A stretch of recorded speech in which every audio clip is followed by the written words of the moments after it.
O milionário segue sua funcionária depois do trabalho e fica em choque com o que descobre. Ela não o vê. Está sentada no chão de uma casa simples com duas crianças pequenas, fazendo algo que ele jamais imaginaria. Ele congela, o peito aperta, não consegue parar de olhar, mas o que ele não esperava era encontrar dias depois um objeto esquecido, um que ligaria o passado trágico daquela família diretamente ao seu nome. Antes de começarmos essa história que vai te tocar, deixa aqui abaixo nos comentários de que cidade você está assistindo e um curtir no vídeo para continuar acompanhando. A chuva caía fina sobre o asfalto irregular, criando espelhos trêmulos sob os postes queimados. Dentro de um carro preto de luxo, com os faróis apagados, Marcelo Ferraz ajustava o retrovisor pela quinta vez em menos de um minuto. O relógio no painel marcava 18 horas e 42 minutos. Ele não sabia exatamente o que estava fazendo ali, ou talvez soubesse, mas não queria admitir. O bairro era modesto, ruas estreitas, casas de muros baixos, vozes infantis misturadas ao som da novela que escapava de uma sala qualquer. Marina morava naquela rua. Ele a havia seguido discretamente após o expediente, o terno ainda engomado, o coração estranhamente acelerado. Ela havia descido do ônibus carregando sacolas e uma mochila infantil. Duas meninas correram até ela na esquina. Sobrinha, ele lembrava. As duas sobrinhas. Marcelo desligou o motor, mas não desceu. Observava. A casa era simples, fachada gasta, pintura desbotada. Uma luz amarela escapava por uma janela entreaberta. O portão rangeu. As meninas entraram correndo, Marina logo atrás, o cabelo preso num coque improvisado. Ele deveria ir embora, mas algo o impedia. O vidro da janela estava parcialmente embaçado. Da distância em que estava, ele só via vultos. Marina servindo algo numa tigela, as meninas em volta da mesa improvisada, risos abafados. Então, uma voz próxima à janela fez Marcelo se encolher no banco. Foi uma tragédia mesmo, né? Disse uma mulher, talvez vizinha, com voz carregada de curiosidade e empatia falsa. A Luciana era um amor, morrer assim, naquele hospital. E agora a Marina com as meninas sozinha. Um absurdo, aquilo nunca foi bem explicado. Hospital famoso, gente rica bancando e a mulher morre por falta de aparelho? Marcelo congelou. Cada palavra parecia arrancada de um arquivo enterrado na memória.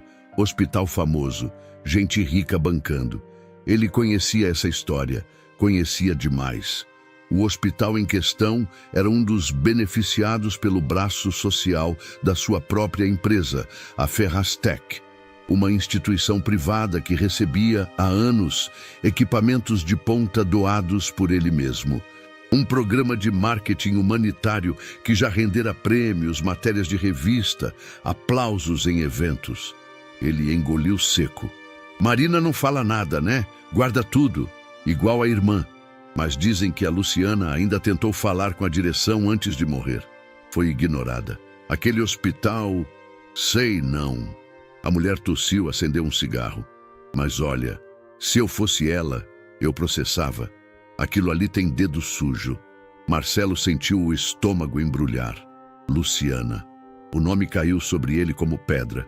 Abriu o porta-luvas com mãos trêmulas. Pegou uma garrafa d'água. Bebe. Respira. Pensa. A voz da vizinha se perdeu em passos. O portão da casa de Marina rangeu outra vez. E a escuridão envolveu tudo. Ele recostou no banco. A respiração acelerada. Tinha sido coincidência? Não, ele sabia. A lembrança veio com uma nitidez que doía. 2 anos antes, em uma sala abafada do hospital, Marcelo assinava a renovação do convênio com os diretores. Lembrava de um caso complicado, relatado por um dos médicos. Uma paciente jovem, com quadro grave, sem acesso a um tomógrafo que havia sido retirado para manutenção. Um atraso, uma falha. Acabou falecendo, infelizmente, mas não havia muito o que fazer. Ele não pensou mais no assunto.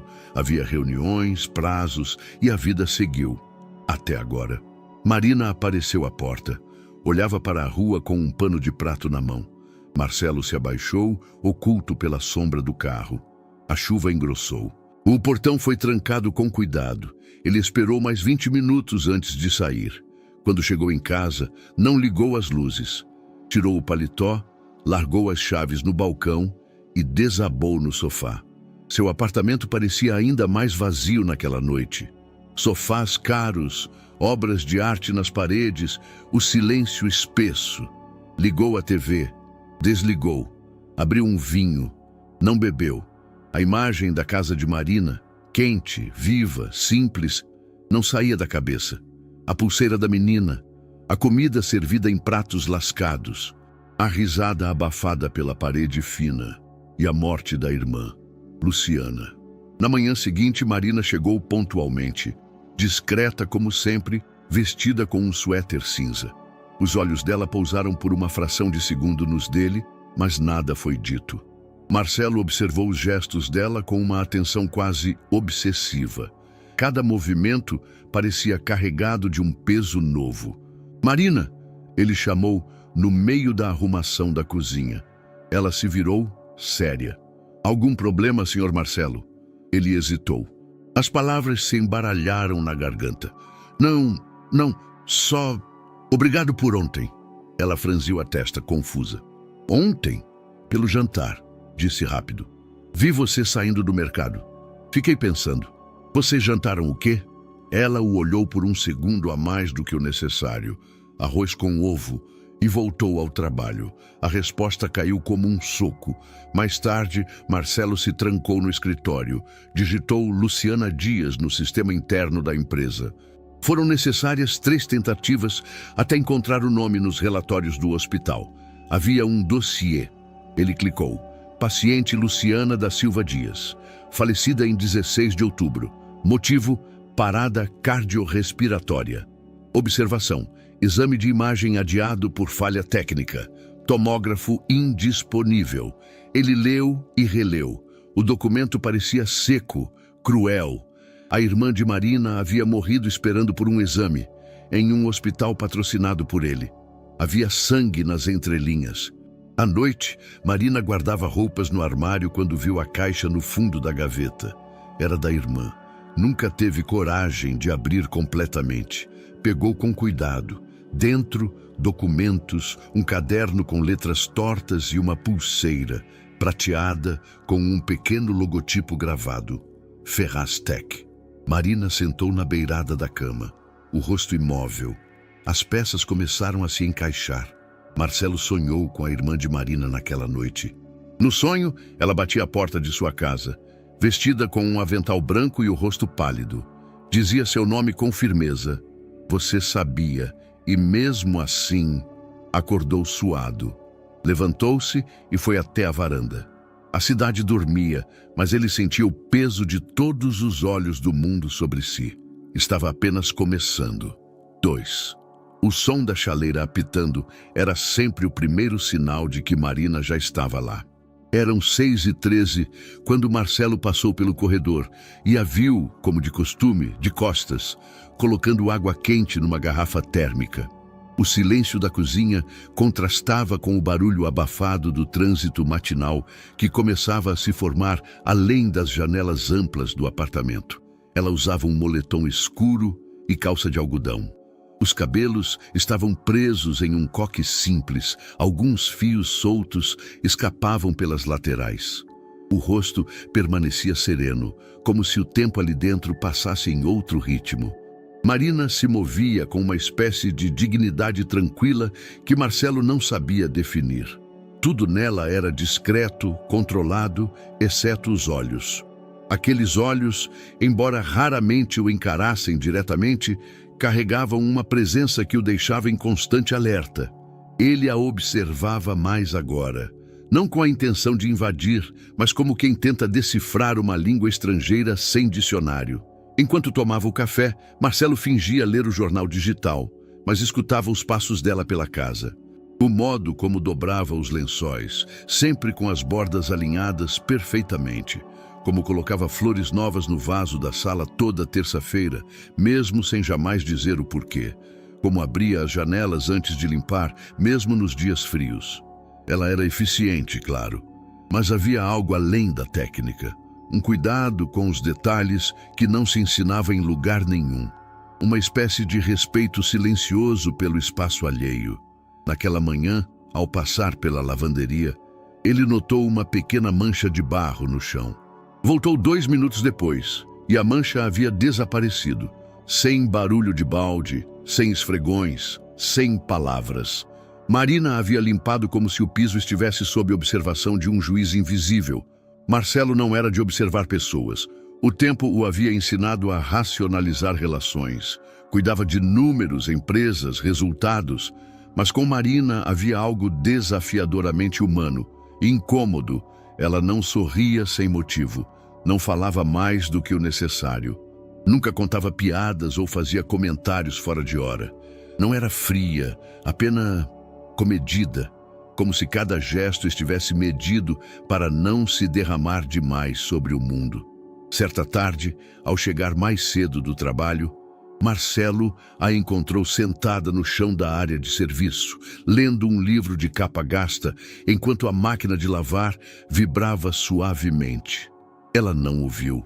Ele ficou observando por alguns segundos, então fez barulho ao tossir para anunciar sua presença. Ela se levantou rapidamente, quase com culpa. "Precisa de algo, Sr. Marcelo?" "Não, só... Não sabia que gostava de ler." "Gosto sim. Mas ultimamente não tenho tido muito tempo." "O que está lendo?" Ela hesitou, depois mostrou a capa. "A Moreninha", de Joaquim Manuel de Macedo. Ele sorriu surpreso. "Um clássico." "Era da minha irmã", disse, com os olhos brevemente escurecidos. "Ela me ensinou a gostar de histórias antigas. Dizia que a gente precisava de alguma fantasia às vezes." Marcelo assentiu devagar. Mas antes que pudesse dizer qualquer coisa, Marina já recolhia o livro e voltava para o trabalho. Com o passar dos dias, ele passou a notar outros detalhes. As 2 marmitas térmicas pequenas na bolsa de Marina, sempre cuidadosamente embaladas. O chaveiro com o nome das meninas, as mensagens rápidas que ela trocava no celular às 13h, sorrindo para si mesma enquanto limpava a estante. Provavelmente checando se elas haviam almoçado. As crianças. Marina só falava delas com a assistente virtual do prédio em mensagens de áudio secas. "Diga à escola que estarei lá às 5. Avise a senhora Neide que deixei a janta pronta." Mas quando falava com as meninas no viva voz, sua voz ganhava uma maciez que Marcelo não reconhecia nela em nenhum outro momento. Era outro tipo de ternura. Uma que não buscava ser vista. Uma sexta-feira, ele chegou mais tarde que o normal e encontrou um pequeno objeto sobre a bancada da cozinha. Um brinquedo de papelão, colorido com giz de cera. Era uma estrela, com olhos desenhados. Marcelo o pegou. No verso, havia uma frase infantil. "Para você guardar o céu, titia." Ele engoliu em seco. Quando Marina entrou, ele ainda estava com o brinquedo nas mãos. "É da sua sobrinha?" Ela assentiu, sem sorrir. "A menor, a Maria Flor." "Bonita," a frase. "Ela sonha em ser astronauta." Marina olhou para ele por um instante, depois abaixou o olhar.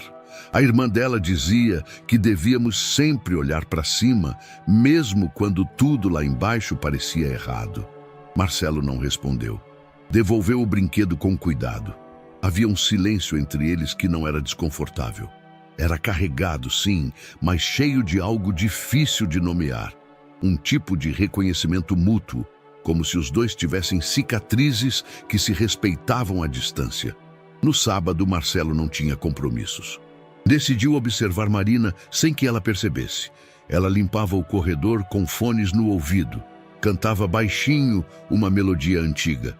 O som era quase imperceptível. Marcelo encostou na parede e ficou ali, ouvindo. Pela primeira vez, viu nela algo que se aproximava da leveza. Mas durou pouco. O telefone dela tocou. Marina tirou o fone, atendeu. A voz mudou. Flor, o que foi? Pausa. Calma. A professora deve ter esquecido, não precisa chorar. Titia resolve. Tá bem? Espera a tia Neide. Eu ligo para ela agora. Fica perto da escada, mas não desce, me ouve? Não desce, tá bom? Marcelo voltou para o escritório, mas a voz dela ficou na mente. Nos dias seguintes, ele tentava se distrair com números e contratos. Mas tudo parecia morno. As reuniões o irritavam. As pessoas soavam artificiais. Ele chegava em casa e passava mais tempo vagando pelos cômodos do que trabalhando de fato. Marina preenchia o espaço com sua ausência barulhenta. Às vezes bastava ouvir o ranger leve do esfregão no corredor ou o fecho da sacola térmica. Era como se a vida real se concentrasse onde ela estivesse. Certa noite, ele teve um jantar com investidores. Quando voltou, encontrou um bilhete sobre a mesa. Senhor Marcelo, deixei sopa de mandioquinha na geladeira. É leve para o estômago. Coloquei gengibre para ajudar com a tosse. Boa noite. Ele não lembrava de ter mencionado que estava com tosse. Comeu a sopa em silêncio. Sentado à mesa de jantar, sozinho, cercado por luxo, ele teve a estranha sensação de estar sendo cuidado pela primeira vez em muitos anos. E foi nessa noite que ele reconheceu a inquietação. Não era simples empatia. Também não era culpa. Era algo mais instintivo, uma espécie de fascínio, mas ao mesmo tempo havia um medo. Marina não era uma mulher que se deixaria salvar. Ela era inteira, e isso o desconcertava mais do que qualquer fragilidade. No domingo, ele foi à sacada e observou o céu por alguns minutos.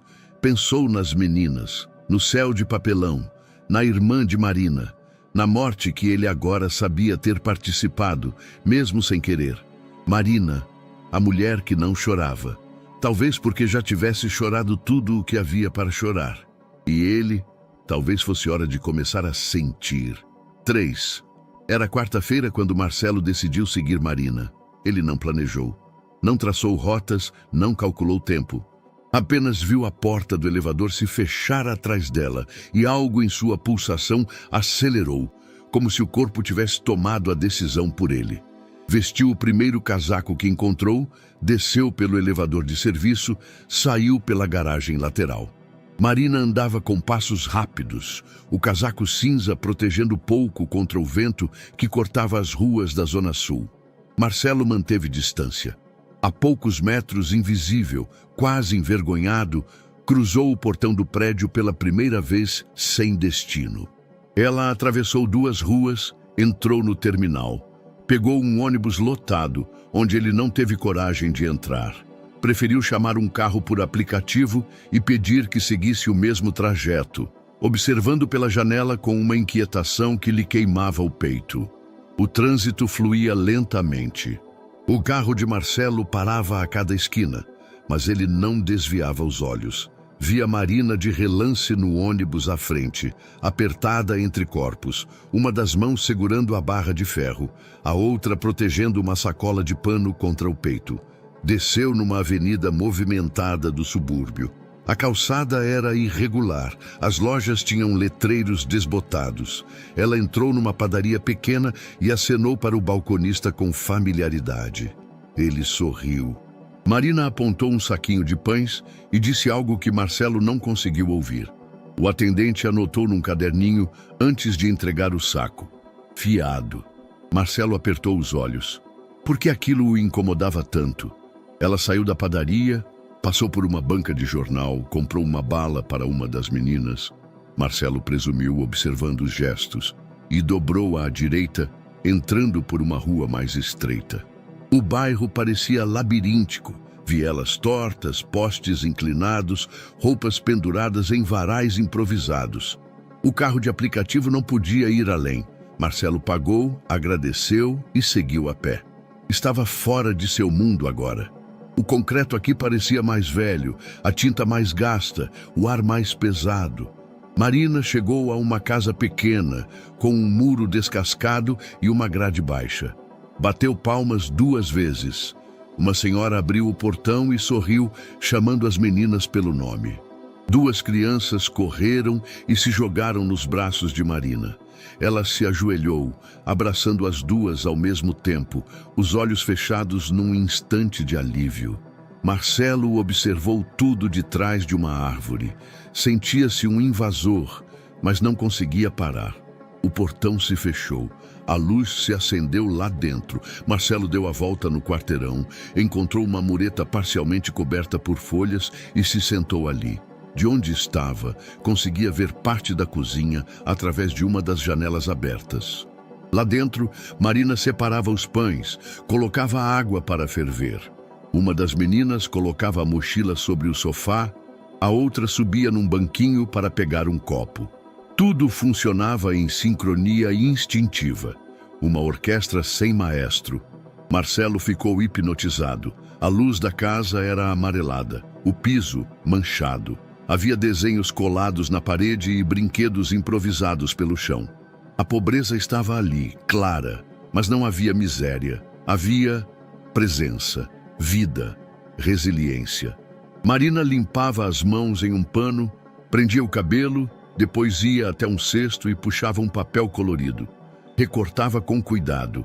Ao lado, uma das meninas ajudava com cola. A menor batia palmas, sorrindo. Marcelo não entendia o que faziam até ver. Estrelas. Estavam recortando estrelas. Uma hora depois, a parede estava coberta por figuras de papel. Cada estrela tinha um nome. Uma delas, maior, tinha o nome Tia Lucy, escrito com letras tremidas. A menor apontava para aquela estrela com orgulho. Marina assentia, emocionada. Sentou-se com elas no chão, pegou um livro e começou a ler. Marcelo não ouvia nada, mas o tom da voz era suave, ondulado. As meninas riam, interrompiam com perguntas. Marina respondia com paciência. Uma delas adormeceu no colo dela. O relógio no pulso de Marcelo marcava 21h17. Ele não sentia o tempo passar. Estava sentado num pedaço de concreto frio, assistindo à cena como se estivesse diante de algo sagrado. Uma sirene ao longe o despertou. O corpo estava dormente. As luzes da casa começavam a se apagar. Ele se levantou lentamente, alongou os braços e começou a andar de volta até onde o carro o deixara. A cidade parecia outra, mais humana, mais densa. Durante o caminho, flashes da noite passavam pela mente como slides. O pão fiado, o colo dividido, a estrela com o nome da irmã. Marcelo nunca se sentira tão exposto e tão protegido ao mesmo tempo. Era como se tivesse visto um mundo escondido de propósito e que, uma vez revelado, não pudesse mais ser esquecido. Chegando em casa, abriu a porta devagar, como se não quisesse acordar ninguém, embora soubesse que não havia ninguém ali para acordar. Deixou o casaco sobre o sofá, pegou um copo de água e se sentou no escuro. A casa dele era silenciosa demais, limpa demais, gelada demais. Deitou-se, mas não conseguiu dormir. Fechava os olhos e via as mãos de Marina recortando papel. As risadas das meninas, a panela chiando na boca do fogão, a estrela com o nome da irmã. Por que aquilo o tocava tanto? Talvez porque ali havia algo que o dinheiro nunca comprou. Talvez porque naquela casa apertada, Marina era soberana. Talvez porque ela, que enfrentava a ausência todos os dias, ainda conseguia ensinar as sobrinhas a olhar para o céu. Marcelo se virou na cama. Tentou pensar em relatórios, em reuniões, em ações, mas não conseguia.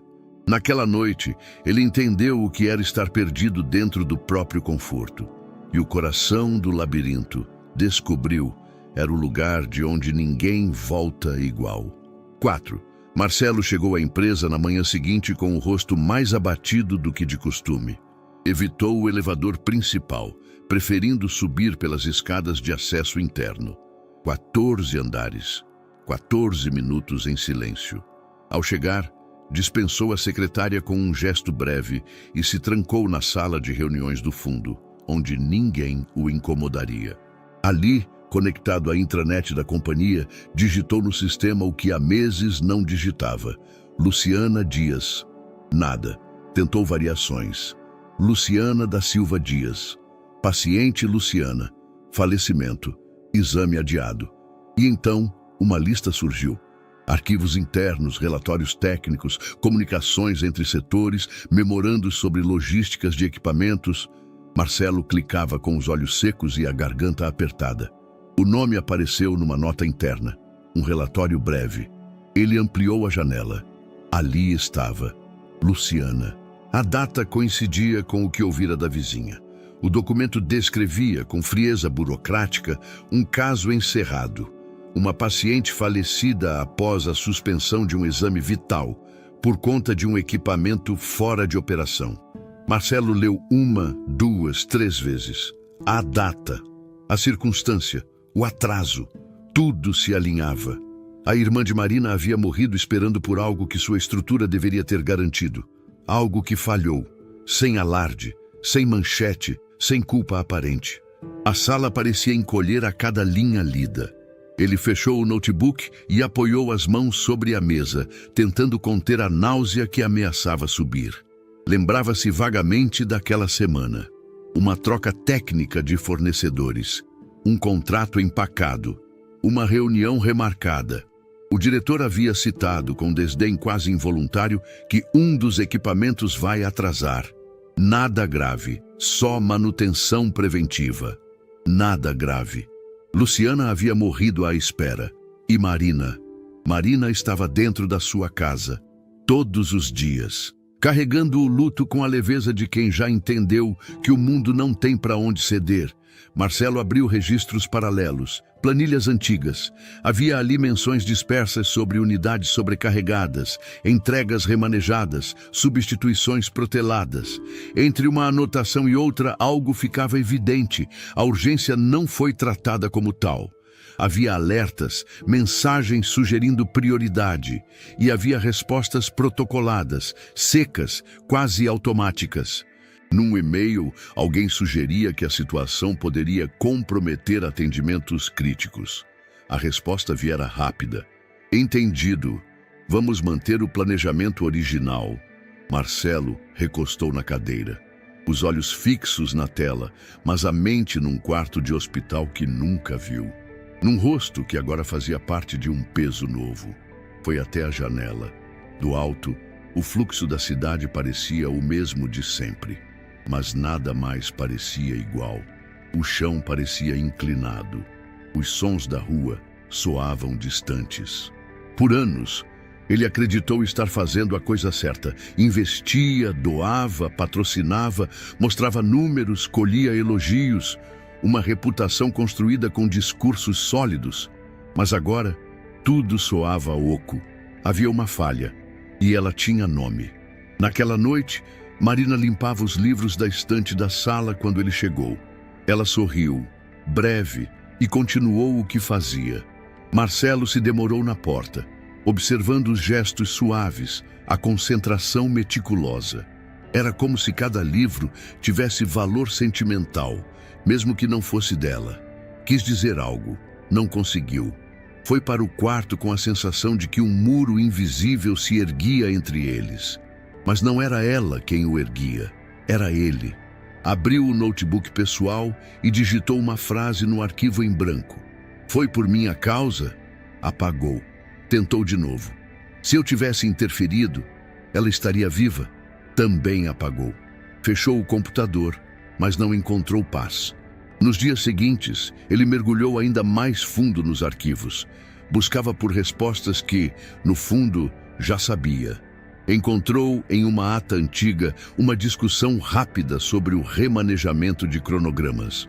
Um engenheiro alertava que um determinado atraso traria riscos. A réplica veio: esse centro não gera visibilidade, mantemos a fila como está. As palavras o atingiram como socos silenciosos. Eram apenas decisões técnicas, diziam. Mas técnicas não salvam vidas. Pessoas, sim. Em casa, Marina mantinha o mesmo ritmo sereno. Chegava no horário, cozinhava com precisão. As meninas apareciam em chamadas rápidas, trazendo sorrisos que ela nunca exibia ali. Marcelo começou a perceber que ela vivia em dois mundos paralelos, o que sustentava e o que protegia. No fim de tarde, viu um bilhete em cima do balcão com a letra miúda dela. Precisei sair meia hora antes para buscar a Maria. Aula extra cancelada, jantar deixado pronto. Boa noite. Ele segurou o papel por alguns segundos. Guardou na carteira sem pensar. Mais uma noite sem sono. Marcelo passou horas olhando o teto. Às 4 da manhã, ligou o abajur e abriu o arquivo novamente. Escreveu: ela morreu enquanto minha empresa seguia uma planilha. Eu não sabia, mas eu deveria. Dessa vez, não apagou. Salvou. Alguns fantasmas não gritam. Eles apenas andam com você em silêncio. Não derrubam portas nem apagam luzes. Eles apenas estão ali, sentados no canto, esperando que você olhe nos olhos deles. Marcelo os viu com nitidez naquela madrugada e entendeu que, a partir dali, não havia mais caminho neutro. 5. Marcelo caminhava pelo corredor de casa com um peso novo nos ombros. Um que nem o terno engomado, nem o silêncio meticuloso da cobertura conseguiam disfarçar. Havia uma tensão no ar desde a última terça-feira, ou talvez desde sempre. Mas agora ele a sentia com clareza. Não nos gritos, porque não havia nenhum, mas nas ausências. Era como se Marina falasse cada vez menos, mas dissesse cada vez mais. Na sexta-feira decidiu tentar algo. Encontrou Marina organizando as almofadas da sala, as mãos precisas como sempre. Ele respirou fundo, cruzou os braços e disse com um tom neutro, mas esperançoso: Marina, eu estive pensando em um projeto novo, algo voltado para a educação, apoio escolar, para meninas, especialmente. Talvez com bolsas, reforço, acesso à tecnologia. Ela parou por um segundo, olhou diretamente para ele. Seus olhos não estavam surpresos, nem abertos à ideia. Estavam fechados por dentro. Me parece interessante, respondeu seca. Para quem? Para as meninas da comunidade. Para suas sobrinhas também, se quiser. Poderiam se beneficiar. Eu posso conversar com diretores, montar um plano rápido, garantir livros, tablets. Com todo respeito, Sr. Marcelo, não é disso que elas precisam agora. A resposta veio firme, sem hesitação. Ele se retraiu. E do que precisam? Ela respirou fundo, guardou a última almofada no lugar e respondeu com um quase sorriso. De tempo e de paz. Marcelo ficou parado na sala, sentindo-se menor do que gostaria de admitir. Não era aquilo que esperava. O gesto, para ele, era sincero, mas para Marina parecia calculado, como se tivesse lido nas entrelinhas um esforço de auto-perdão. E recusado. Naquela noite, ele jantou sozinho. O prato estava mais cheio do que o apetite comportava. A televisão ligada sem som. No fundo da casa, o ranger da porta da lavanderia. Marina ainda estava ali, mas era como se não estivesse. Era esse o som que o assombrava, a ausência de som. No dia seguinte, Marcelo chegou à sede da empresa antes das 8. Tomou o elevador com 2 diretores que falavam sobre metas e reajustes. Ele mal ouviu. Quando as portas se abriram, foi direto para a sala de reuniões. Chamou o gerente de operações, o mesmo que assinara a liberação do cronograma que atrasara o equipamento do hospital. O homem entrou despreocupado, café na mão. Precisamos conversar, disse Marcelo direto, sem esperar formalidades. Claro, sobre o novo contrato com a Rede Sul? Não, sobre a Unidade do Norte.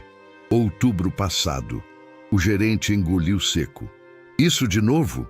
Você assinou um remanejamento que custou a vida de uma paciente. Marcelo, a gente trabalha com centenas de unidades. Atrasos são parte da... Ela morreu.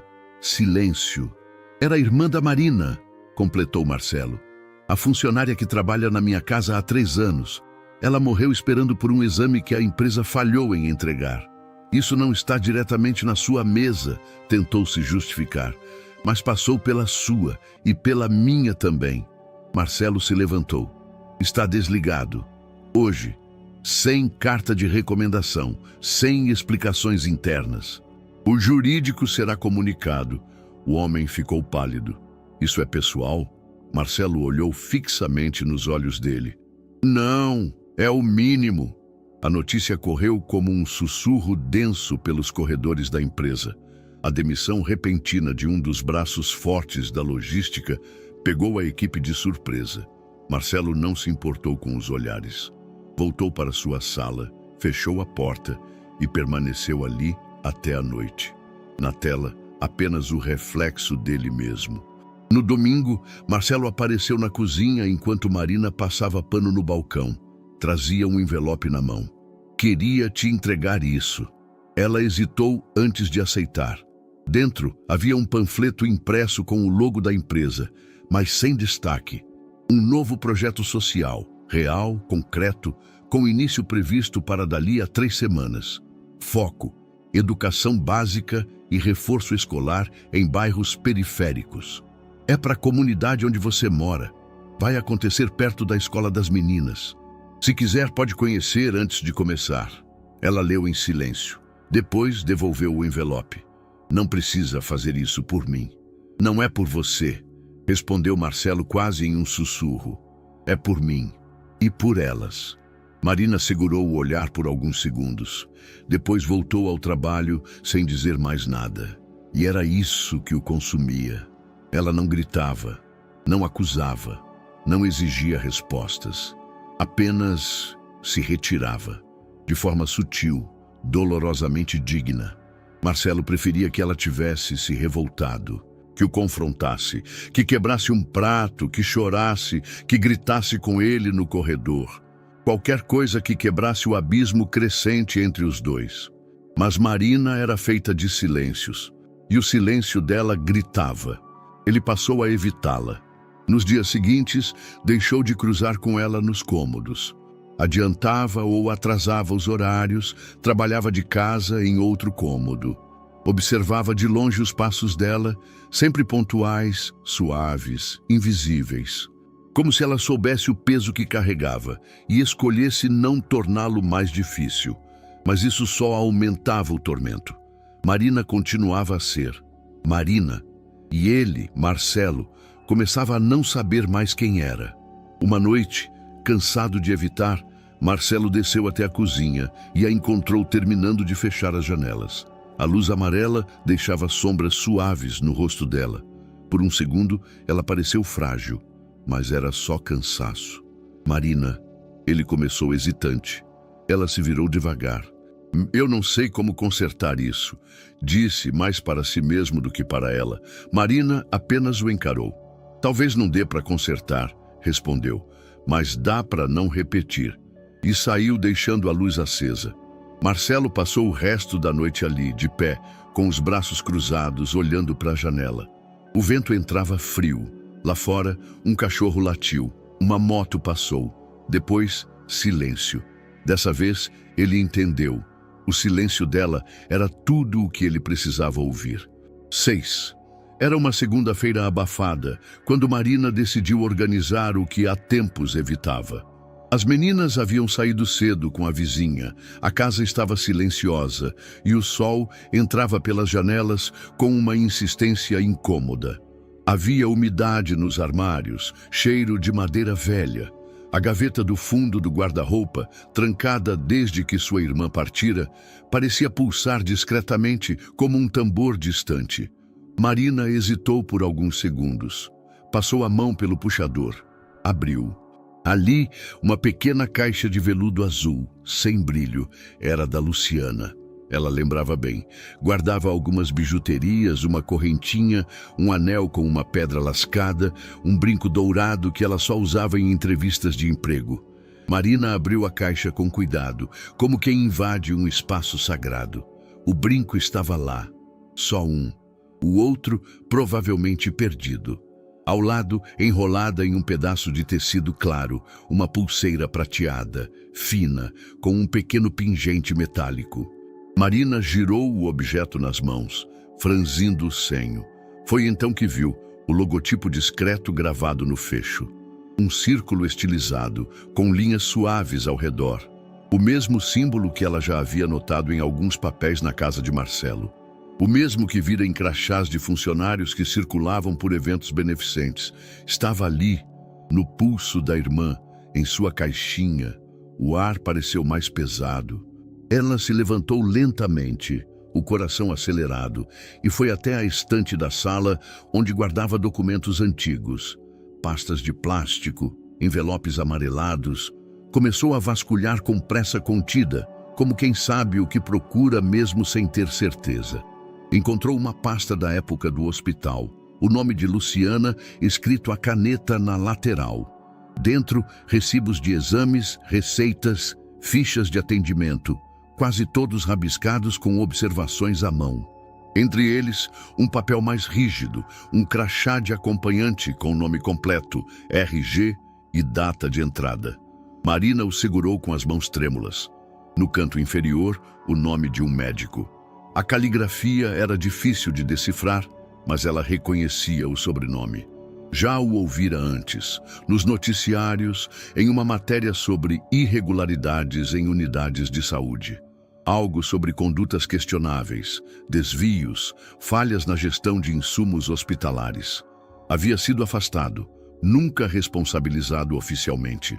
Agora, o nome dele estava ali, ligado à irmã dela, ao período em que Luciana ficou internada, e a pulseira, ao logotipo. Marina recostou na parede. O crachá escorregou de sua mão e caiu no chão. Durante alguns minutos, ela permaneceu imóvel, os olhos abertos, fixos em ponto algum, a respiração curta, a mente tentando organizar as peças que até então estavam dispersas demais para formar imagem, mas agora formavam.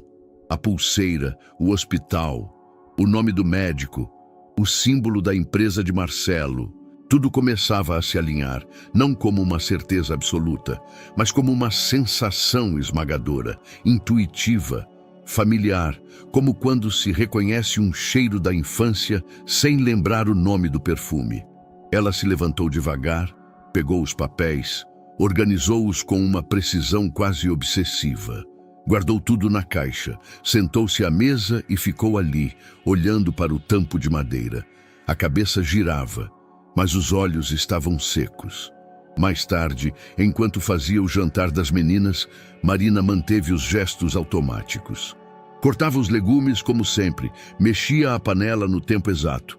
Mas a mente estava longe. As vozes delas no quintal pareciam vir de outra casa, de outro tempo. As palavras flutuavam sem penetrar. Ela não sabia exatamente o que pensar. Só sabia que algo se partira por dentro. Um fio de confiança silenciosa, que até então se sustentava entre ela e Marcelo, havia sido cortado. Ainda que ele não soubesse, ainda que ele nunca tivesse dito nada, ou justamente por isso. À noite, depois de colocar as meninas para dormir, Marina se trancou no banheiro com a caixa no colo. Sentou-se no chão frio, encostada na parede, e abriu tudo de novo. Leu cada papel com atenção, tentando encontrar brechas, dúvidas, qualquer margem para negar o que se tornava, a cada linha, mais provável. Lembrou-se do dia em que Luciana havia voltado do hospital, pálida, os olhos fundos, o corpo frágil. Ela segurava aquela mesma caixa. Disse que não tinha mais forças para lutar, que se sentia invisível. Eles não me ouvem, Mari. Eu sou só mais um número na ficha. Nem olharam para mim direito, só assinaram, mandaram esperar. Esperar o quê? Marina não soubera o que responder naquela noite. Apenas segurou a mão da irmã e ficou ali. Agora entendia, talvez mais do que quisesse. No dia seguinte, ela foi trabalhar. Entrou na casa de Marcelo no mesmo horário de sempre. Cumprimentou o porteiro com a mesma voz, arrumou as almofadas com o mesmo cuidado, varreu o chão com a mesma precisão. Mas algo dentro dela havia mudado, e isso mudava tudo. Quando Marcelo apareceu na sala, Marina já havia preparado o café. Ele a cumprimentou com um aceno breve. Ela respondeu com um bom dia que não tinha raiva, mas também não tinha a gentileza habitual. Ele não percebeu de imediato, mas sentiu. Era como se o ar entre eles tivesse ganhado um peso novo. Durante o resto do dia, Marina evitou encontrá-lo nos corredores. Antecipou tarefas, trocou horários. No fim da tarde, saiu em silêncio, mas deixou sobre a mesa da cozinha um bilhete simples. Precisei resolver algo importante. Jantar deixado pronto. Boa noite. Marcelo leu o bilhete e pela primeira vez sentiu medo do que ela poderia estar descobrindo. Enquanto ele jantava sozinho, Marina estava sentada em sua própria cozinha, diante da caixa azul. As meninas dormiam. Os papéis estavam espalhados à mesa. A pulseira descansava no centro, como se fosse a peça final de um quebra-cabeça que ela não queria completar. Mas não havia mais volta. A herança invisível da irmã agora se tornava a verdade mais dolorosa que ela já enfrentara. E tudo aquilo, os gestos, o silêncio, o luto, estava prestes a se transformar. 7. Marcelo almoçava sozinho quando Marina entrou na sala de jantar. Os passos eram firmes, as mãos seguravam uma pequena caixa azul. Nenhum dos dois disse boa tarde. Ela não se sentou, apenas se aproximou e colocou a caixa sobre a mesa à sua frente. Posso? Ele assentiu confuso. Marina abriu a tampa. Dentro, a pulseira. O pingente metálico girou lentamente sob a luz. Marcelo a reconheceu no mesmo instante. Seu rosto mudou. Ela retirou a peça com delicadeza, como quem manuseia algo contaminado por memórias. Era da minha irmã, disse com voz baixa, mas firme. Estava entre os pertences dela quando saiu do hospital. Achei por acaso. Marcelo engoliu em seco, sentiu a garganta fechar. Marina, o que significa esse símbolo? Ela sabia. Queria ouvir dele. É da empresa. Ela não piscou. Foi você quem deu? Ele não soube responder. O silêncio se alongou. Eu não sei. A voz dele falhou. Quer dizer, esses itens circulam, são kits de apoio, brindes, materiais para campanhas sociais. Podem ter sido entregues durante as visitas ou enviados para as unidades parceiras. Eu não sei exatamente, mas é seu. Ele assentiu, sem coragem de mentir. E o hospital onde ela morreu também é ligado à sua empresa? É um parceiro? Era. A voz dele era quase um sussurro. Marina respirou fundo, fechou os olhos por um instante. Então você sabia? Eu descobri recentemente, juro, eu não fazia ideia antes. Só percebi a conexão quando ouvi aquela vizinha e depois... E não me disse nada. Ele tentou se levantar. Ela fez um gesto breve com a mão, sem violência, mas suficiente para que ele parasse. Você entrou na minha casa, continuou ela. No meu luto, no meu silêncio. E mesmo assim, calou, guardou. Eu não sabia como dizer. E escolheu não dizer. Ela guardou a pulseira de volta com o mesmo cuidado. Fechou a tampa. Eu não pedi nada de você, Marcelo. Nunca. Nem atenção, nem favores, nem respostas. Mas você me deve respeito. E verdade. Só isso. Ele se levantou perturbado. Marina, me escuta. Eu não fui cúmplice, eu não sabia. A voz dele se elevou tensa. Mas agora sabe, e o silêncio te fez cúmplice mesmo assim. Ela virou de costas e caminhou até a porta. Parou antes de sair. Não é a dor que destrói as pessoas. É o descaso. E saiu. Naquela tarde, Marcelo permaneceu na sala de jantar por quase 1 hora. O prato esfriou. O copo d'água suava sobre a toalha. O mundo lá fora seguia em ritmo normal. Mas dentro dele, tudo desmoronava. Marina sabia. E ele não tinha mais onde se esconder. Na manhã seguinte, ela não apareceu. Nenhuma mensagem, nenhuma justificativa, nenhuma substituta. Apenas o vazio. Marcelo tentou ligar. Nenhum retorno. Foi trabalhar em silêncio. As paredes do escritório pareciam mais brancas, mais duras, mais longe de qualquer vida. Às 10 da manhã, cancelou todas as reuniões. Enviou um comunicado genérico à equipe. Fechou a porta e se sentou no chão de costas para a mesa. Olhou para o teto por longos minutos. Então chorou. Pela primeira vez em muitos anos, chorou sem contenção. Não era só culpa, era desamparo. A mulher que sempre esteve ali, em silêncio, que preenchia os espaços com dignidade, com cuidado, com calma. Agora estava ausente. E a ausência dela gritava. Nas semanas seguintes, tentou se ocupar. Foi ao hospital parceiro, cortou contratos, iniciou auditorias, mas tudo parecia automático. O olhar das pessoas, os elogios, os números, tudo vazio. Tentou escrever uma carta para Marina. Desistiu. Tentou aparecer em sua rua. Não teve coragem. Ela havia dito tudo sem elevar a voz. E era isso que mais o doía. Numa tarde chuvosa, ele encontrou o bilhete que ela deixara dias antes, guardado entre papéis do escritório. Boa noite. 2 palavras. Nada além, mas com a caligrafia dela. O traço firme, a letra ligeiramente inclinada. Sentiu um aperto no peito. Guardou o papel na gaveta, como quem tenta preservar um pedaço do que foi. Agora, mesmo quando ela voltasse, se voltasse, algo já teria se perdido para sempre, e ele sabia que não seria ela quem precisaria pedir desculpas. Seria ele quem teria que reaprender a escutar. E talvez um dia ela escolhesse falar de novo. 8. Era fim de tarde, quando Marina fechou a porta do quarto das meninas e seguiu em direção ao cômodo onde Luciana costumava dormir. Havia evitado aquele lugar desde o dia da morte da irmã. Tinha passado meses entrando ali apenas para limpar rapidamente, sem encostar em nada, como quem caminha entre escombros ainda quentes. Mas naquela noite, algo nela empurrou a porta sem medo.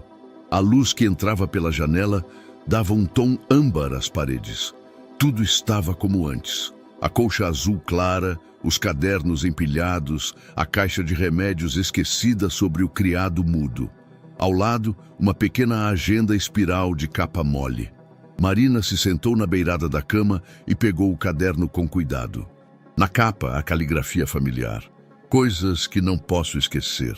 Ela hesitou, depois abriu. As primeiras páginas eram listagens corriqueiras, nomes de remédios, datas de exames, horários de aula das meninas. Mais algumas páginas adiante, o tom mudava. O aparelho que eu precisava não funcionava. Dizem que é a 3ª vez. Tentei reclamar. Ninguém deu ouvidos. Pedi ajuda. Me mandaram esperar. Vi gente pior que eu, esperando mais ainda. Se algo acontecer comigo, cuida das meninas. Elas merecem mais do que silêncio. As palavras ardiam. Marina continuou lendo. Cada anotação era uma denúncia sufocada, pequenas tentativas de resistir dentro de um sistema que nunca se importou e que, no fim, venceu. A última frase, solta no final da página, parecia um testamento íntimo e irrefutável. Marina fechou o diário com as mãos trêmulas. A dor, que antes era só tristeza, agora começava a ferver. Aquilo não era apenas uma perda, era uma injustiça. Injustiça, ela sabia, não podia ser deixada para depois. Na manhã seguinte, Marina vestiu a melhor camisa que tinha, prendeu o cabelo com firmeza e foi até o centro da cidade. Passou pelo calor abafado da calçada, subiu 2 lances de escada e entrou em um pequeno escritório jurídico de bairro. Explicou seu caso com calma, tirou os papéis da bolsa, mostrou o diário. O advogado ouviu em silêncio, fez anotações, examinou os documentos. Isso é sério, disse ele, mas juridicamente complicado. Como assim? São registros pessoais, não são laudos. Não há assinatura de médicos, nem boletins de ocorrência, nem provas formais de negligência. É a palavra da sua irmã contra um sistema que vai negar tudo. Mas é verdade, ela rebateu, a voz embargada. Eu não duvido, mas nos tribunais, verdade e prova não são a mesma coisa. Você pode entrar com ação simbólica, mas dificilmente terá resultado prático, a menos que consiga testemunhas, laudos, algo sólido. Marina guardou os papéis, agradeceu, saiu sem olhar para trás. O mundo lá fora seguia como se nada tivesse acontecido, mas dentro dela algo havia mudado para sempre. Enquanto isso, Marcelo passava horas em frente ao computador, revisando relatórios antigos, fluxos internos, atas de reuniões. Ele lia com olhos novos. Antes eram apenas números, decisões logísticas. Agora, cada linha parecia um reflexo de omissão. Não se contentava mais com remorso. Precisava fazer algo, algo real. Foi então que se lembrou de um nome: Roberto Neri, jornalista investigativo que havia entrevistado a Ferraz-Tech anos atrás sobre seus projetos sociais. Um profissional sério, com histórico de reportagens que causaram impacto. Marcelo pegou o telefone, digitou o número que ainda guardava. Neri, é Marcelo Ferraz. Ferraz, quanto tempo? Em que posso ajudar? Eu preciso contar uma história e talvez me destruir no processo. Silêncio do outro lado da linha. Ok, estou ouvindo. Naquela noite, Marina caminhava com passos firmes de volta para casa. A cidade iluminada não oferecia respostas, mas ela não buscava mais explicações. Buscava caminhos. Sentou-se à mesa com as meninas, ajudou com os deveres, jantou em silêncio. Quando as colocou na cama, olhou para os rostos delas e pensou em Luciana. Ela sabia o que a irmã diria agora. Não desiste, mesmo quando parecer que ninguém está vendo. Já Marcelo, sozinho no apartamento, revisava as anotações da conversa com o jornalista. Tinha falado mais do que planejava, revelado e-mails, mencionado nomes, citado práticas que vinham se repetindo há anos. Sabia que, se aquela matéria saísse, não haveria volta. Talvez perdesse o cargo, a imagem, a confiança de acionistas. Mas também sabia que, se não fizesse nada, nunca mais conseguiria encarar Marina, ou a si mesmo. Duas histórias seguiam em silêncio rumos opostos que, talvez, estivessem mais próximos do que pareciam. De um lado, uma mulher que perdera tudo. Do outro, um homem que começava a perder tudo para tentar reparar o que causou. E no meio, um nome que nenhum dos dois conseguia esquecer: Luciana. 9. O sol mal havia surgido quando operários começaram a cercar a lateral de um hospital antigo na Zona Norte. A fachada, antes cinza e esquecida, agora recebia placas coloridas, com frases como "Educação é remédio para o futuro" e "Aqui também se planta esperança". Caminhões chegavam com cimento, madeiras e telas. Entre eles, Marcelo observava. Vestia jeans escuros e uma camisa azul clara com as mangas dobradas. Nada de paletó, nada de secretária ao lado. Apenas ele, uma prancheta improvisada e um projeto esboçado nas mãos. A ideia era simples: transformar o setor desativado do hospital, uma ala há anos fechada por falta de verba, em um centro comunitário gratuito, com foco em reforço escolar, orientação de saúde preventiva e atividades culturais. Não era uma reparação, sabia disso, mas era, ao menos, um começo. Nos bastidores, enfrentou resistência, interna e externa. A equipe jurídica alertava que isso poderia enviar sinais errados ao mercado. Alguns executivos questionavam a exposição, mas Marcelo não se importava mais. O jornalista com quem havia conversado começara a montar a matéria, ainda em sigilo. O que viria depois, ele não sabia, mas até lá faria o que estivesse ao seu alcance para equilibrar um pouco da balança. Enquanto isso, no outro extremo da cidade, Marina acordava cedo, como sempre. Fazia café para as meninas, preparava as marmitas, penteava os cabelos delas com cuidado. Seus dias seguiam sem Marcelo, e isso lhe parecia mais seguro, mas não mais leve. Não tinha respondido às tentativas dele de contato, nem aos convites formais enviados por e-mail. Ignorava os panfletos do novo projeto, ainda que os reconhecesse logo de cara. O logotipo, o estilo gráfico, a assinatura em letras pequenas no canto. Ela via, mas não interagia. O ressentimento ainda era maior que qualquer impulso de aproximação. Foi Maria Flor quem comentou primeiro. Tia, sabia que o moço rico foi lá na escola hoje? Marina estava lavando os pratos. Parou por um segundo. E que moço? O Marcelo. Ele levou uns livros, conversou com a diretora. Estava sem terno. Sem terno? Repetiu Marina baixinho. Uhum. E ele falou que a gente podia desenhar um mural novo para a biblioteca. Disse que a gente tem muita imaginação linda. Marina não respondeu. Continuou lavando os pratos, mas sentia a água mais fria do que antes.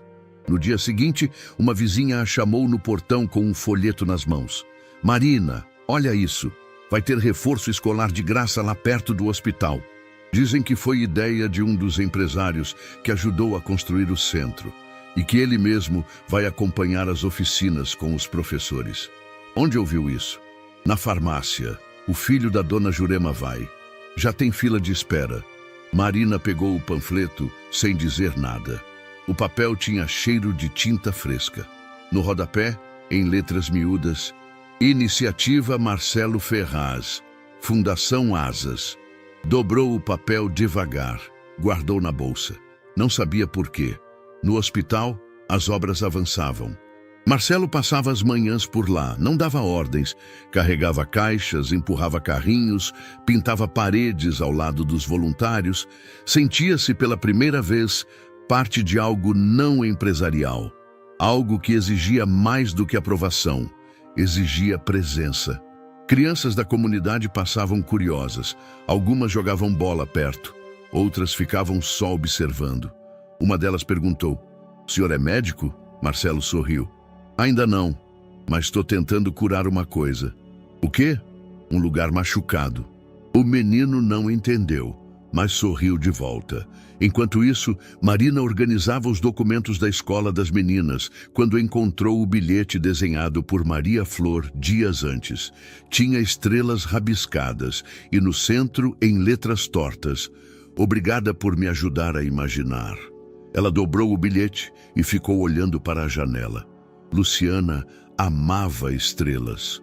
Falava sobre elas como se fossem parentes distantes, observando tudo de cima. Marina se perguntava o que a irmã acharia de tudo aquilo. Do centro, do gesto, do homem que agora tentava costurar o que ele mesmo ajudou a romper. Mas ainda era cedo para perdoar. Muito cedo. Certa tarde, enquanto Marina voltava do mercado com 2 sacolas pesadas, passou por um ponto de ônibus onde algumas crianças estavam reunidas, segurando cadernos e mochilas coloridas. Ela reconheceu 2 vizinhas. Perguntou o que era. "A gente vai para o reforço novo, tia Marina. Aquele ali que estão abrindo de graça. Tem lanche e aula de desenho toda semana", disse a menor empolgada. Ela sorriu brevemente, acenou e seguiu o caminho, mas demorou a se afastar daquela imagem. Crianças vibrando por aulas que nunca tiveram, e atrás delas um banner, Centro Comunitário Estação Saber. O nome da irmã não estava ali, mas Marina soube. A ideia era dela. Na manhã seguinte, Maria Flor puxou a camisa da tia. "Posso ir também?" Marina hesitou. "Já tem aula, Flor. Mas só 2. Depois posso ir? Só para ver?" Ela olhou nos olhos da menina. "Vamos pensar." Marcelo, por sua vez, anotava nomes de professores voluntários e preparava uma carta para enviar às famílias da região. Fazia tudo pessoalmente. Não queria equipes de marketing, nem câmeras. Apenas mãos e papel. Em um canto do mural recém-pintado, uma menina de tranças rabiscou: "Aqui é mais do que escola, aqui tem gente." Marcelo leu. Sorriu. E pela primeira vez em muito tempo, sentiu que talvez estivesse plantando algo, mesmo que as sementes fossem tardias. Marina ainda evitava falar com ele, ainda não abria mensagens, ainda não respondia, mas agora observava de longe. E ver não era mais o mesmo que ignorar. 10. O pacote chegou numa manhã comum, enrolado em papel pardo, com um laço simples e uma etiqueta escrita à mão. Para Maria Flor e Luna. Sem remetente. Sem pista clara de origem. A vizinha que o recebeu, Dona Neide, disse que um homem o deixou cedo e que parecia com pressa. Disse que era presente educativo, contou. Marina, desconfiada, abriu com cuidado. Dentro, um telescópio antigo, de base metálica e cano longo, com marcas do tempo. Não era de brinquedo, era de verdade. A lente ainda intacta, o foco ajustável. Tinha sido limpo com esmero, polido com zelo. Ao lado, um pequeno manual encadernado à mão com uma capa de papel colorido. Na primeira página, desenhado com canetinha, estava escrito: Guia para ver o céu, mesmo quando tudo aqui embaixo estiver difícil.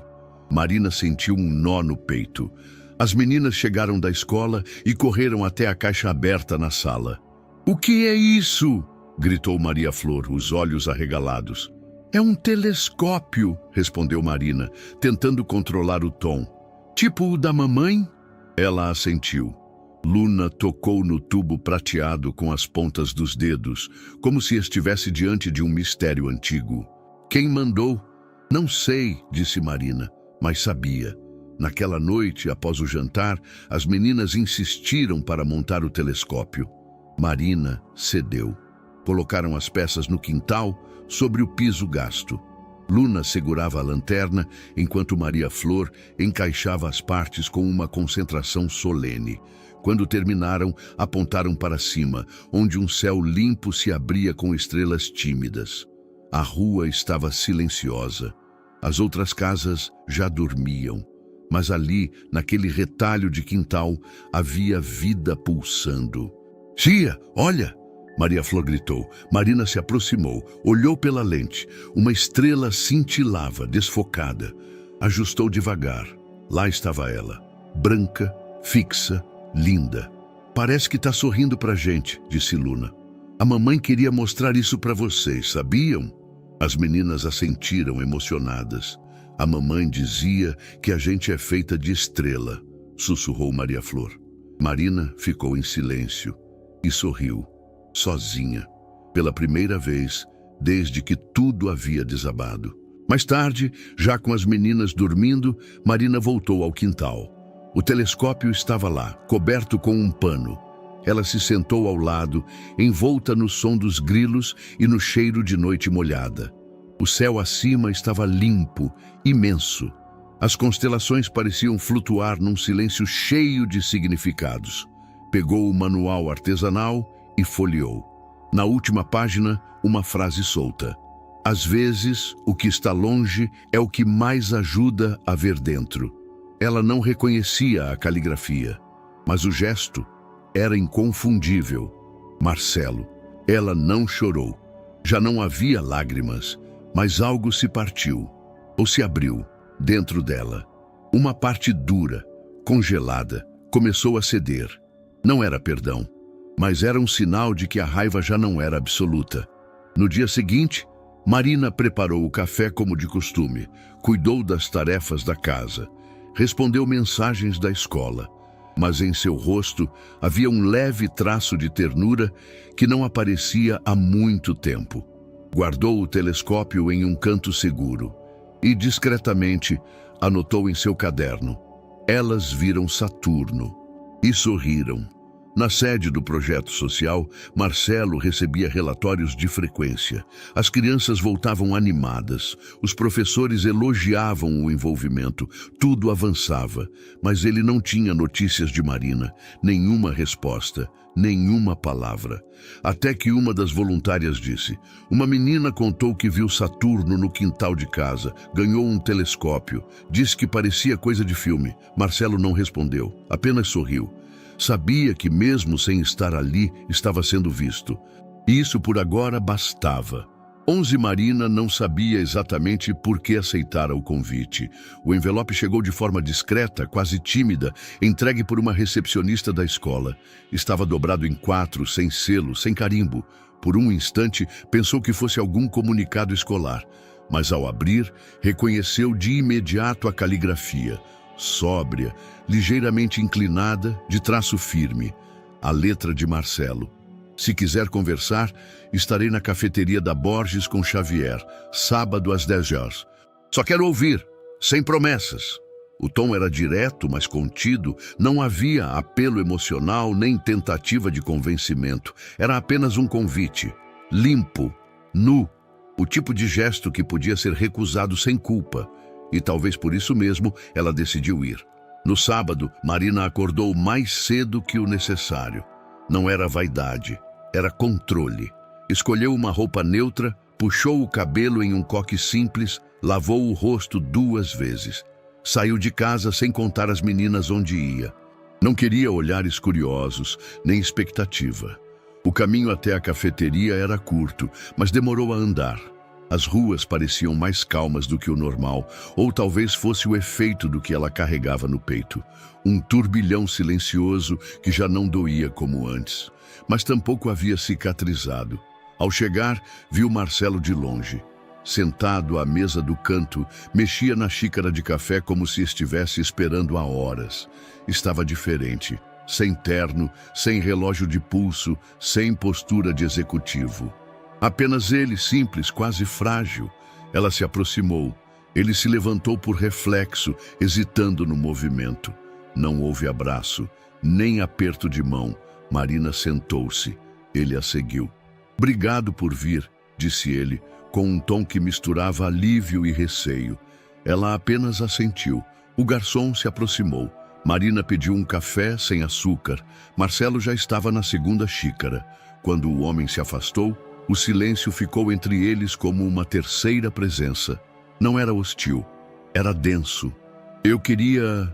Marcelo começou parando no meio da frase. Depois recomeçou. "Acho que eu precisava ouvir de você, olhar nos seus olhos, saber que você ainda existe no mundo onde eu destruí algo." Marina não reagiu de imediato. "Eu existo", disse, "mas sou outra." Ele baixou os olhos. "Eu sei." O garçom trouxe o café. Marina agradeceu com um aceno breve. "Eu não sabia da conexão com sua irmã até ouvir aquela vizinha", disse ele. O nome dela me soava familiar, mas foi só ali que tudo encaixou. Voltei para casa, procurei nos arquivos e encontrei. Ela o observava com atenção, mas com distância. "E por que não me disse?" perguntou.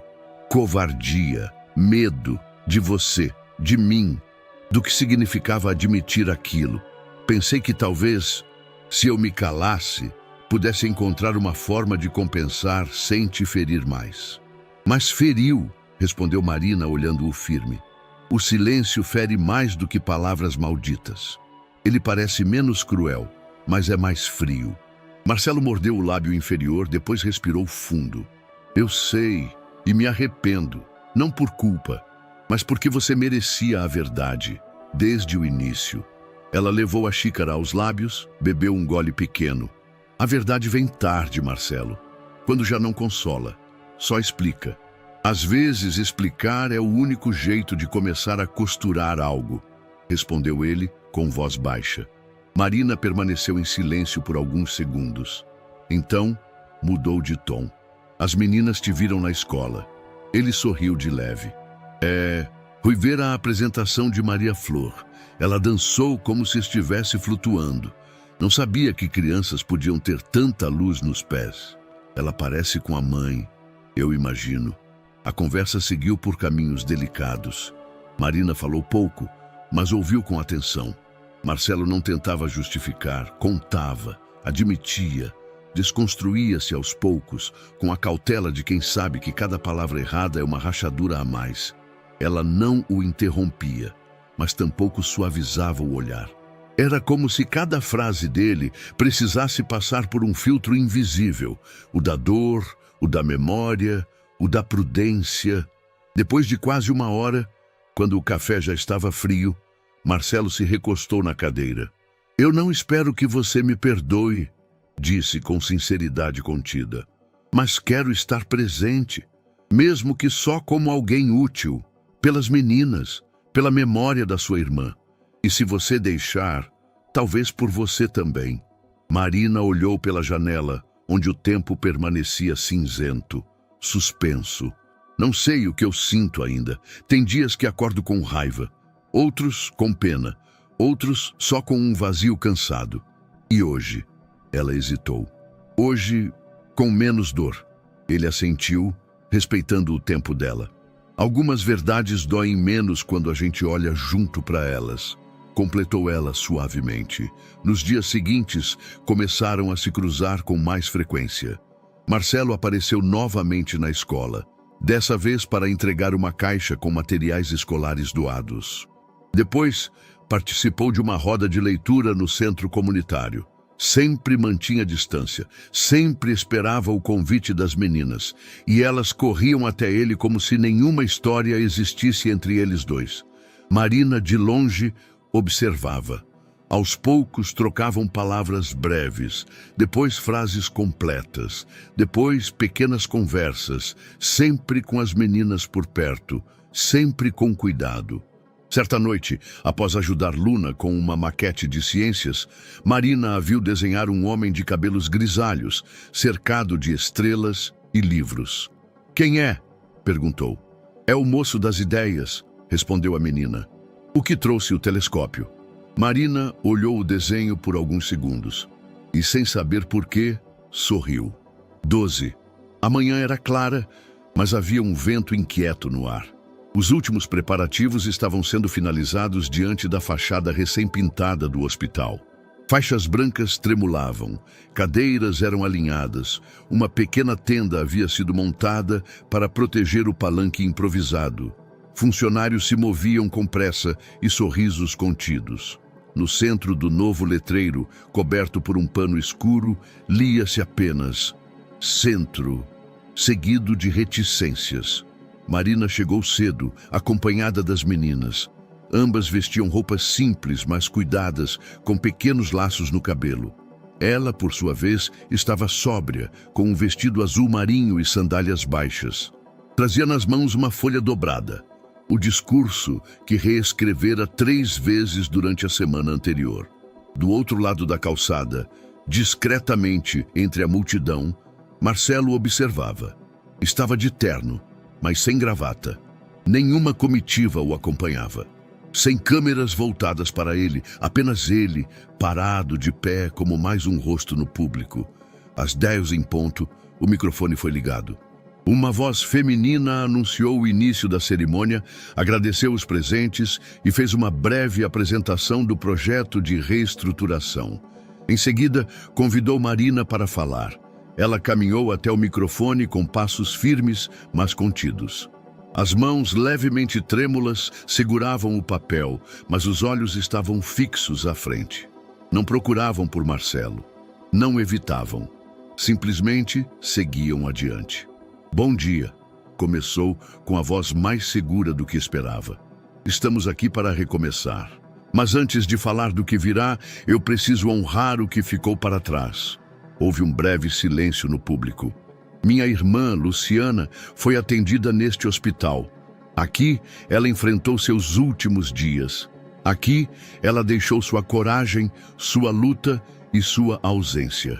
Foi neste lugar que aprendi o que significa estar sozinha e também o que significa resistir." Marcelo, do fundo, baixou os olhos, as mãos entrelaçadas, o corpo estático. Este centro não leva o nome dela por acaso. Leva por justiça. Não por ser mártir, mas por ser símbolo. Ela não foi a única. Há muitas Lucianas espalhadas por esse país, esperando, tentando, sendo ignoradas. As palavras de Marina ecoavam com a força de quem viveu cada sílaba. Quando me convidaram para estar aqui hoje, eu quase recusei, porque há feridas que não se fecham com tinta nova na parede. Mas depois percebi que cada reparo, mesmo tardio, tem valor quando nasce do arrependimento sincero. Ela fez uma pausa. Olhou brevemente para a plateia. Seus olhos tocaram os de Marcelo por um instante. "Quero agradecer a quem teve coragem de mudar, mesmo tarde demais, porque nunca é cedo para fazer o certo e nunca é tarde para começar." O público aplaudiu, sem euforia, com respeito. Marcelo permaneceu imóvel. O som dos aplausos chegava até ele abafado, como se estivesse debaixo d'água. Seus olhos estavam marejados. Ele não piscava, não se mexia. A emoção não vinha com estardalhaço, vinha em ondas silenciosas. As meninas correram até Marina ao final do discurso. Abraçaram-na com força, orgulhosas. Ela se ajoelhou, segurando as duas com os braços. Chorou em silêncio, sem soluço, sem vergonha. Enquanto isso, Uma lona era puxada da parede principal do prédio. Aos poucos, o novo nome apareceu, letra por letra: Centro Luciana Dias, Saúde com Dignidade. A multidão silenciou por um momento. Em seguida, aplaudiu mais uma vez, agora mais forte. Marina, de longe, viu o nome da irmã cravado na parede, que antes significava dor. Agora significava permanência. Marcelo não se aproximou, não fez discursos, não tentou aparecer. Apenas ficou ali, mais alguns minutos, até a maioria das pessoas ir embora. Depois caminhou até o muro, tocou discretamente a borda da placa com a ponta dos dedos. Murmurou algo que ninguém ouviu. Talvez um pedido de desculpas, talvez um agradecimento, ou talvez só o nome dela, Luciana. Na volta para casa, Marina estava em silêncio no banco do ônibus, com as meninas dormindo nos ombros, o papel do discurso amassado no colo, mas no rosto dela havia uma serenidade que não vinha da vitória. Vinha do encerramento de um ciclo. Ela sabia que perdão não era um ponto final, mas era, enfim, um ponto de respiração. 13. Naquela semana, o tempo parecia andar devagar. Os dias se esticavam sob o calor úmido de fim de tarde, e as noites vinham acompanhadas por brisas leves e um silêncio que, pela primeira vez em muito tempo, não incomodava Marina. Desde a reinauguração do centro de saúde, algo dentro dela havia se assentado. Não era uma felicidade plena, tampouco euforia. Era uma paz tímida, mas presente. O tipo de tranquilidade que só se instala depois da tempestade, quando tudo ainda está úmido, mas o céu começa a limpar. Na quarta-feira, Marcelo ligou. A voz dele era calma, sem expectativa. Marina, pensei em preparar um jantar aqui em casa no sábado. Algo simples. Só eu, você e as meninas. Se quiser. Ela hesitou por 2 segundos. Depois respondeu. Tudo bem. Sem formalidades, disse ele apressado. Nada de protocolos, só comida, conversa, talvez umas risadas. Risadas andam em falta, disse ela com leveza inesperada. Então a gente tenta mudar isso. No sábado, Marina chegou com as meninas ao entardecer. Marcelo abriu a porta com um sorriso contido, mas sincero. Vestia jeans e uma camiseta lisa.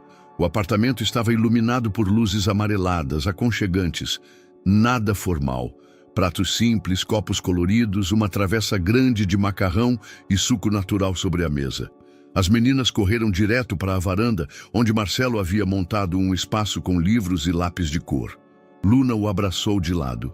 Maria Flor começou a desenhar estrelas no chão com giz. Marina observou tudo em silêncio. Sentia-se como quem volta a uma casa antiga, igual, mas diferente. O jantar foi leve. Conversaram sobre a escola, sobre as mudanças no centro comunitário, sobre o novo mural da biblioteca. Marcelo contou histórias de quando era criança e de como quase incendiou a cozinha tentando fazer panquecas. Você cozinhando parece perigoso, brincou Marina e todos riram. Concordo, disse Maria Flor. Mas o suco ficou bom. O suco é de caixinha, revelou Marcelo, levantando as mãos. Confissão total. Mais risos. Depois do jantar, ficaram todos na varanda. As meninas se deitaram em almofadas, olhando o céu. Marina segurava uma caneca de chá. Marcelo sentou ao lado, em silêncio por um tempo. Sabe, disse ele, olhando para cima. Eu fico pensando em como tudo isso poderia ter sido diferente se eu tivesse feito outras escolhas, se tivesse enxergado antes. Mas não enxergou, respondeu Marina sem agressividade. E mesmo assim, fez algo depois. E só lamento que esse depois custou tanto. Ela ficou em silêncio por alguns segundos. Depois falou. Às vezes, é o que acontece depois que mostra quem a gente é. Marcelo olhou para ela com admiração e humildade. Eu queria ter conhecido sua irmã. Ela teria gostado de você, disse Marina com um sorriso curto. Depois de te dar uma bronca. Ele riu, emocionado. Eu teria merecido. Provavelmente. A conversa seguiu por mais algumas horas, alternando entre lembranças leves e silêncios confortáveis. Não havia cobrança, nem tensão. Apenas duas pessoas que haviam percorrido uma estrada difícil e agora se sentavam diante da possibilidade de recomeçar. Mesmo sem pressa, mesmo sem rótulo. Antes de ir embora, Marina se despediu com um abraço demorado nas meninas e um aceno discreto para Marcelo. Ele caminhou até a porta com elas. "Obrigado por hoje." Ela assentiu. "Foi bom, simples, do jeito certo. Podemos repetir um dia? Talvez." Ela sorriu e foi embora. Naquele sábado, Marcelo não esperou promessas. E Marina, pela primeira vez, não precisou se proteger com palavras duras. Ambos sabiam que o amor talvez ainda estivesse distante, mas o perdão já morava ali, silencioso. E às vezes, isso basta. 14. O que começou como um sussurro nos corredores, logo virou um ruído de fundo insistente. Um antigo sócio de Marcelo, figura conhecida, articulada, com um histórico de decisões obscuras e boas conexões, começava a se mover. O incômodo com as mudanças sociais promovidas por Marcelo não era segredo entre os bastidores corporativos, mas agora havia ação concreta. "Ele está reunindo conselheiros", informou Clara, assistente direta de Marcelo. "Quer apresentar uma moção para reverter o investimento no centro comunitário e suspender o projeto de expansão." Marcelo ouviu, impassível. "E tem mais", ela disse. "Alguém do jurídico dele entrou com uma notificação contra a Marina. Alegam calúnia. Dizem que as declarações dela durante a reinauguração prejudicaram a imagem da empresa." Marcelo cerrou os punhos. "Ele está usando ela para me atingir." "Sim, e fazendo isso pelas beiradas, como sempre." Marcelo se levantou. "Então ele vai ter que me ouvir, desta vez em público." Na sexta-feira seguinte, durante uma reunião aberta da fundação, marcada no auditório principal da sede, o salão estava cheio. Jornalistas, membros do conselho, funcionários antigos e novos. O assunto oficial era a apresentação de novos resultados sociais. Mas todos sabiam que havia uma tensão no ar. O ex-sócio, um homem de fala suave e olhar calculado, se levantou após os primeiros slides. "Antes de celebrarmos", disse, "acredito que devamos questionar se estamos nos afastando de nossa missão empresarial. Algumas ações recentes ultrapassam o limite do bom senso corporativo." O murmúrio foi imediato. "Refiro-me, por exemplo, à transformação de um hospital em centro comunitário, com foco assistencialista. Refiro-me também às declarações de terceiros, visivelmente inflamadas, associadas à imagem da empresa de forma leviana e irresponsável." Marcelo, de pé ao fundo da plateia, caminhou até a frente. Pegou o microfone antes mesmo que o mediador reagisse. "A declaração inflamável", disse ele, olhando diretamente para o sócio, "foi feita por uma mulher que perdeu a irmã por causa de uma falha do nosso sistema. Uma falha que aconteceu sob minha gestão. E essa mulher é Marina Dias. E ela tem todo o direito de dizer o que sente." O salão ficou em silêncio. Se alguém se sentiu ofendido, que procure a verdade nos relatórios, nos prazos ignorados, nas decisões tomadas com frieza. Porque se for para escolher entre proteger uma estrutura ou proteger uma vida, eu fico com a vida. O ex-sócio se remexeu na cadeira, tentou interromper. "A empresa não pode ser conduzida com base em emoções. A empresa não pode continuar sendo conduzida sem ética." Marcelo deu um passo à frente com voz firme. "Eu me responsabilizo por cada escolha, inclusive as erradas, e se for para pagar por isso, pago. Mas não me calo, nem permito que calem quem teve coragem de dizer a verdade." Um dos ex-funcionários, sentado na lateral, começou a aplaudir. Depois outro e outro. O salão inteiro o seguiu. O ex-sócio deixou o microfone contrariado. Marina soube da reunião no fim da tarde, não pelo noticiário, mas por uma mensagem enviada por uma funcionária da fundação. Ele falou seu nome e ninguém teve coragem de retrucar. Marina leu, parou de andar. As meninas chamavam do outro cômodo, mas ela não respondeu de imediato.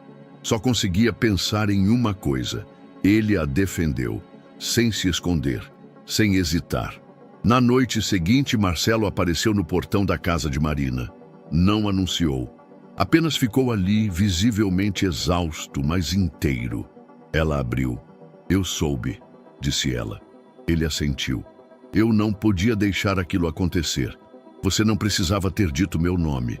Precisava sim, porque você tem nome. E tem história. E tem valor.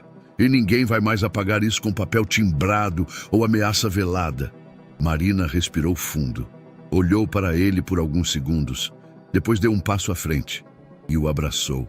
Longamente. Não havia palavras. Apenas o silêncio de dois corações que finalmente se encontravam no mesmo ritmo. Sem mágoas, sem medo.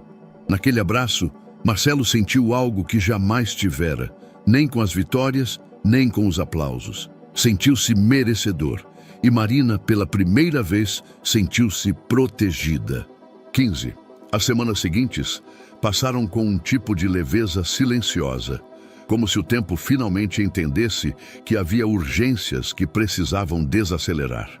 Marcelo, antes envolto em reuniões, contratos e decisões corporativas, agora conhecia os horários das meninas, o nome das professoras, os sabores preferidos de suco. Marina, por sua vez, mantinha sua rotina, mas com um olhar mais leve, um corpo menos tenso, um coração menos armado. Ela não fazia planos longos, mas também já não esperava o pior. E isso, por si só, já era recomeço. Numa dessas noites, Marina acordou com um som suave de passos no quintal. Não era medo, era curiosidade. Levantou-se devagar e encontrou Marcelo sentado no chão frio, as costas apoiadas na parede e as duas meninas encolhidas ao lado dele, rindo baixinho. "O que estão fazendo aqui?" perguntou surpresa, mas sem rigidez. "Acordaram com vontade de ver o céu", respondeu ele, sem se levantar. "E me arrastaram junto." "Não arrastamos", disse Luna sorrindo. "Ele quis vir." "Quis mesmo", confirmou ele, piscando para Marina. Ela se sentou ao lado deles, puxando uma manta para cobrir as meninas. Maria Flor estava com os olhos grudados na lente. De repente, soltou: "A mamãe tá ali, né?" O silêncio se espalhou como um sopro suave. Marina olhou para Marcelo. Ele a encarou por um segundo. Assentiu. "Tá sim, Florzinha. E tá vendo tudo isso?" Maria Flor sorriu. Voltou a olhar para o céu. Marina sentiu os olhos arderem, mas não chorou. Apenas pegou a mão de Marcelo, que descansava sobre o joelho. Ele não se moveu, não a puxou. Apenas entrelaçou os dedos entre os dela. O gesto bastava, ou deveria bastar. Mas então, lentamente, ela o encarou de novo. Havia luz no olhar dela, havia calma no dele. Ela respirou fundo, como quem atravessa um último limiar. E ali, no meio do quintal, com duas crianças adormecidas entre mantas, sob um céu calmo e cheio de memória, ela se aproximou e o beijou. Não foi pressa, não foi paixão, foi gratidão, coragem e entrega. Um beijo que não pedia promessas, mas oferecia presença. Um beijo que dizia: "Eu não esqueci, mas eu sobrevivi e escolhi ficar." Eles permaneceram ali, mãos entrelaçadas, céu acima. Amor possível entre os escombros e, enfim, inteiros. E aí, o que achou dessa história emocionante? Compartilhe sua opinião nos comentários. Adoraríamos saber o que você pensa. Não se esqueça de deixar seu curtir no vídeo para nos apoiar e de se inscrever no canal. Nos vemos na próxima.